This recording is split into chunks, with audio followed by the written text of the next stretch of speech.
അസ്സലാമു അലൈക്കും വറഹ്മത്തുള്ളാഹി വബറകാതുഹു. അല്ലാഹുമ്മ സ്വല്ലി അലാ സയ്യിദിനാ മുഹമ്മദിൻ വഅലാ ആലിഹി വസ്വഹ്ബിഹി വസല്ലം. ഏറ്റവും സ്നേഹം നിറഞ്ഞ സത്യവിശ്വാസികളെ, നമ്മുടെ ഇന്നത്തെ മഹത്തായ അദ്കാർ സുബാഹ് മജ്ലിസ് ആരംഭിക്കുകയാണ്. അള്ളാഹുവിനെ അവൻ്റെ ഉന്നതമായ നാമങ്ങളിലൂടെയും സൽവിശേഷങ്ങളിലൂടെയും ഒക്കെ പുകഴ്ത്തുവാൻ വേണ്ടി ധാരാളം ദിക്റുകൾ മുത്തഹബീബ് സല്ലല്ലാഹു അലൈഹി വസല്ലം തങ്ങൾ നമ്മെ പഠിപ്പിച്ചിട്ടുണ്ട്. അതിലെ ഏറ്റവും പ്രധാനപ്പെട്ടതാണ് രാവിലെയും വൈകുന്നേരവും നമ്മൾ ചൊല്ലുന്ന അദ്കാറുകൾ. ഓരോ ദിവസത്തിൻ്റെയും പ്രഭാതത്തിൽ നമ്മൾ അള്ളാഹുവിൻ്റെ ഏറ്റവും നല്ല വിശേഷണങ്ങളും മഹത്വങ്ങളും സ്തുതികളും പറഞ്ഞുകൊണ്ട് ഒരു പ്രഭാതം നമ്മൾ തുടങ്ങിയാൽ, അത് പതിവാക്കുകയും ചെയ്താൽ അവന് ലഭിക്കുന്ന ഒരുപാട് അനുഗ്രഹങ്ങൾ മുത്തഹബീബ് സല്ലല്ലാഹു അലൈഹി വസല്ലം തങ്ങൾ പറയുന്നുണ്ട്. ഒരുപാട് അനുഗ്രഹങ്ങൾ, ഒരുപാട് നേട്ടങ്ങൾ അവന് കാത്തിരിക്കുന്നുണ്ട്. അതിലേറ്റവും വലുത് അള്ളാഹുവിനെ അധികമായിട്ട് ഓർക്കുന്നവർ, ദിക്ർ ചൊല്ലുന്നവർ, അത് ദാക്കിരീനല്ലാഹ കസീറൻ എന്ന് അള്ളാഹു പുകഴ്ത്തി പറഞ്ഞ മഹാന്മാരുടെ കൂട്ടത്തിൽ നമുക്ക് ഉൾപ്പെടാൻ കഴിയും എന്നതാണ് ഏറ്റവും വലിയ മഹത്വം എന്ന് പറയുന്നത്. അതുപോലെ തന്നെ നമ്മുടെ ജീവിതത്തിൽ അള്ളാഹുവിൻ്റെ പ്രത്യേകമായ ഒരു സംരക്ഷണവും ഒരു രക്ഷയുമൊക്കെ നമുക്ക് ലഭിക്കും. അന്നത്തെ ദിവസം ആകസ്മികമായിട്ട് നമുക്കുണ്ടാകുന്ന എല്ലാ പ്രയാസങ്ങളിൽ നിന്നും അള്ളാഹു ഒരു കാവൽ നമുക്ക് നൽകും. അതുപോലെ തന്നെ പിശാചിൽ നിന്നും ജിന്നിൽ നിന്നും മനുഷ്യരിൽ നിന്നും ഒക്കെ ഉണ്ടാകുന്ന ബുദ്ധിമുട്ടുകളിൽ നിന്ന് ഒക്കെ അള്ളാഹു വലിയൊരു കാവൽ അന്നത്തെ ദിവസം അള്ളാഹു നമുക്ക് നൽകി അനുഗ്രഹിക്കും.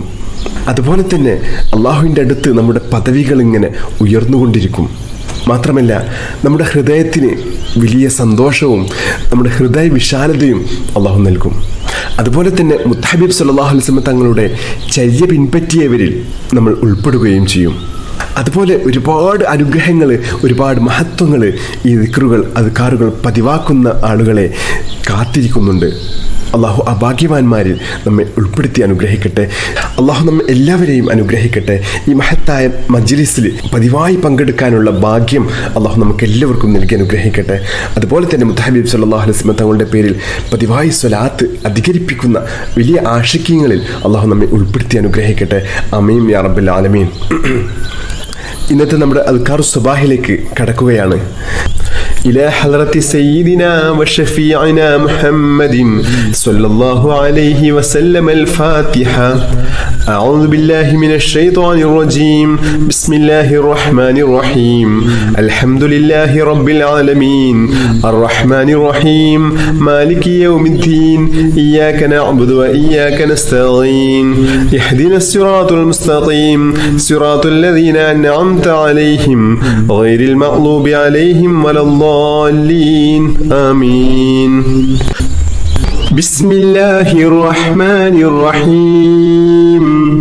الله لا إله إلا هو الحي القيوم لا تأخذه سنة ولا نوم له ما في السماوات وما في الأرض من ذا الذي يشفع عنده إلا بإذنه يعلم ما بين أيديهم وما خلفهم ولا يحيطون بشيء من علمه إلا بما شاء وسع كرسيه السماوات والأرض ولا يؤوده حفظهما وهو العلي العظيم.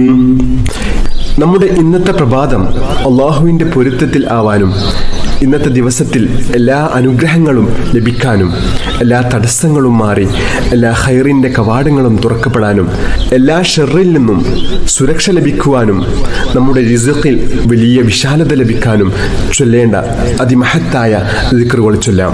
ബിസ്മില്ലാഹിർ റഹ്മാനിർ റഹീം.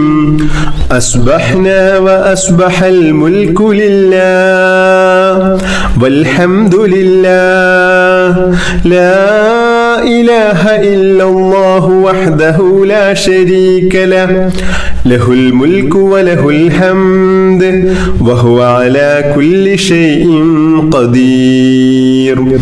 رب أسألك خير ما في هذا اليوم وخير ما بعده وأعوذ بك من شر ما في هذا اليوم وشر ما بعده رب أعوذ بك من الكسل وسوء الكبر رب أعوذ بك من عذاب في النار وعذاب في القبر اللهم بك أصبحنا وبك أمسينا وبك نحيا وبك نموت وإليك المصير أصبحنا على فطرة الإسلام وعلى كلمة الإخلاص وعلى دين نبينا محمد صلى الله عليه وسلم وعلى ملة أبينا إبراهيم عليه السلام حنيفا وما كان من المشركين. നമുക്കും നമ്മുടെ മക്കൾക്കൊക്കെ നല്ല ഉപകാരപ്രദമായിട്ടുള്ള അറിവ് ലഭിക്കാനും അതുപോലെ തന്നെ നമ്മുടെ ഉപജീവന മാർഗത്തിൽ, നമ്മുടെ ജോലിയിൽ, നമ്മുടെ കച്ചവടത്തിൽ ഒക്കെ വലിയ ബർക്കത്തുണ്ടാവാനും വലിയ അഭിവൃദ്ധി ഉണ്ടാവാനും ഒക്കെ മുത്തഹബീബ് സ്വല്ലല്ലാഹു അലൈഹി വസല്ലം തങ്ങൾ നമുക്ക് പഠിപ്പിച്ചു തന്ന അതിമഹത്തായ ഒരു ദുആയാണ് നമ്മൾ ചൊല്ലുന്നത്. ഈ ദുആ നമ്മുടെ മക്കൾക്ക് ദിവസവും ഈ ദുആ ചെയ്യിപ്പിക്കുന്നത് വളരെ നല്ലതാണ്. കുട്ടികൾക്ക് നല്ല ഓർമ്മശക്തിയും ബുദ്ധിയും നല്ല അറിവും ഉണ്ടാവാനൊക്കെ ഏറ്റവും നല്ലതാണ് ഈ ദുആ. നമ്മൾ ഈ ദുആ ചെയ്യുകയാണ്. اللهم إني أسألك علما نافعا ورزقا طيبا وعملا متقبلا اللهم إني أسألك علما نافعا ورزقا طيبا وعملا متقبلا اللهم إني أسألك علما نافعا ورزقا طيبا وعملا متقبلا بسم الله الرحمن الرحيم قل هو الله أحد الله الصمد لم يلد ولم يولد ولم يكن له كفوا أحد بسم الله الرحمن الرحيم قل هو الله أحد الله الصمد لم يلد ولم يولد ولم يكن له كفوا أحد بسم الله الرحمن الرحيم قل هو الله أحد الله الصمد لم يلد ولم يولد ولم يكن له كفوا أحد بسم الله الرحمن الرحيم قل أعوذ برب الفلق من شر ما خلق ومن شر غاسق إذا وقب ومن شر النفاثات في العقد ومن شر حاسد إذا حسد بسم الله الرحمن الرحيم قل أعوذ برب الفلق من شر ما خلق ومن شر غاسق إذا وقب ومن شر النفاثات في العقد ومن شر حاسد إذا حسد بسم الله الرحمن الرحيم قل أعوذ برب الفلق من شر ما خلق ومن شر غاسق إذا وقب ومن شر النفاثات في العقد ومن شر حاسد إذا حسد بسم الله الرحمن الرحيم قل أعوذ برب الناس ملك الناس إله الناس من شر الوسواس الخناس الذي يوسوس في صدور الناس من الجنة والناس بسم الله الرحمن الرحيم قل أعوذ برب الناس ملك الناس إله الناس من شر الوسواس الخناس الذي يوسوس في صدور الناس من الجنة والناس بسم الله الرحمن الرحيم قل أعوذ برب الناس ملك الناس إله الناس من شر الوسواس الخناس الذي يوسوس في صدور الناس من الجنة والناس بسم الله الرحمن الرحيم اللهم إني ظلمت نفسي ظلما كثيرا ولا يغفر الذنوب إلا أنت فاغفر لي مغفرة من عندك وارحمني إنك إنك أنت الغفور الرحيم اللهم إني ظلمت نفسي ظلما كثيرا ولا يغفر الذنوب إلا أنت فاغفر لي مغفرة من عندك وارحمني إنك أنت الغفور الرحيم اللهم إني ظلمت نفسي ظلما كثيرا ولا يغفر الذنوب إلا أنت فاغفر لي مغفرة من عندك وارحمني إنك أنت الغفور الرحيم بسم الله الرحمن الرحيم اللهم أنت ربي لا إله إلا أنت خلقتني وأنا عبدك وأنا على أحدك ووعدك ما استطعت أعوذ بك من شر ما صنعت أبوء لك بنعمتك علي وأبوء بذنبي فاغفر لي فإنه لا يغفر الذنوب إلا أنت حسبي الله لا إله إلا هو عليه توكلت وهو رب العرش العظيم حسبي الله لا إله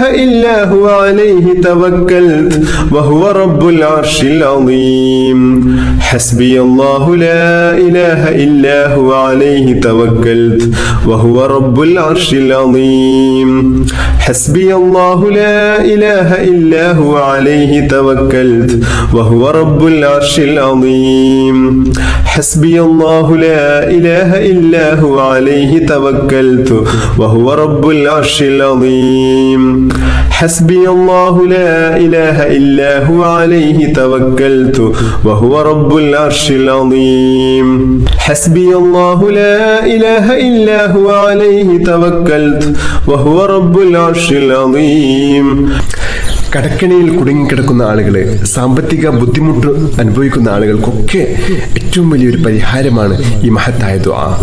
اللهم يا غني يا حميد أغننا بحلالك عن حرامك وبطاعتك عن معصيتك وبفضلك وجودك وكرمك عمن سواك اللهم يا غني يا حميد أغننا بحلالك عن حرامك وبطاعتك عن معصيتك وبفضلك وجودك وكرمك عمن سواك اللهم يا غني يا حميد أغننا بحلالك عن حرامك وبطاعتك عن معصيتك